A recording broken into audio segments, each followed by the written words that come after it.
1960 жылы Теміртау қаласында магнит әдеби бірлестігі құрылды. Оның құрамына поэзия мен прозада өздерін сынап жүрген теміртаулықтар кірді.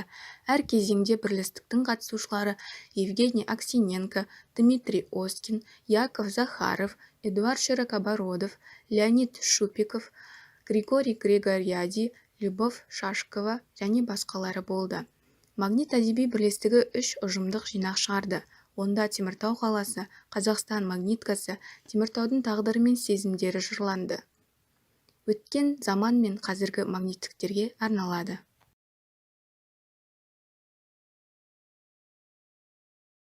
Встреча. Утихают шаги за спиной. Темнота на дома ложится. Я иду по проспекту домой и листаю глазами лица. С рюкзаком незнакомка видна. Рядом парень идет высокий. Вас какая прибила волна к жарким домным и пыльным сопкам.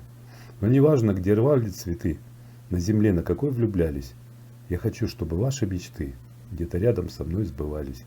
Чтобы, выйдя на этот проспект и прохожих встречая взглядом, через 10 размашистых лет я опять вас увидел рядом.